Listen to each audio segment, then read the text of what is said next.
آدھے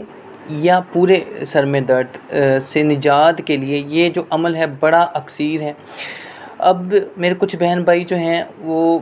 اس بیماری میں بہت مبتلا رہتے ہیں، اکثر ان کے سر میں درد ہوتا ہے اور ادویات لے لے کر تھک جاتے ہیں، لیکن وقتی طور پر ان کو فرق پڑتا ہے، ایک آدھا گھنٹہ یا ایک آدھا دن، اس کے بعد پھر سر میں درد ہونا شروع ہو جاتا ہے، اور کبھی کبھار تو سر کے آگے والے حصے میں درد ہوتا ہے، کبھی پیچھے والے، کبھی دائیں یا کبھی بائیں۔ تو یہ جادو جنات کی وجہ سے بھی ہوتا ہے، یعنی کہ یہ لگائی گئی ہوتی بھی ہیں، بیماریاں لگائی بھی جاتی ہیں۔ تو کیسی ہی حالت ہو، چاہے وہ یہ جسمانی بیماریاں ہوں یا باطنی طور پر لگائی گئی ہوں، تو ان کے علاج کے لیے سب سے بہترین حل یہ ہے کہ بعد نماز فجر جب طلوع آفتاب یعنی کہ سورج سوانیزے پر ہو تو سورج کی طرف منہ کر کر آپ نے اول و آخر تین بار درود پاک اور چاروں کل 3 بار اور آیت الکرسی 11 بار پڑھنی ہے۔ اس کے بعد سورہ بقرہ کی آخری 2 آیات کو 11 بار پڑھ کر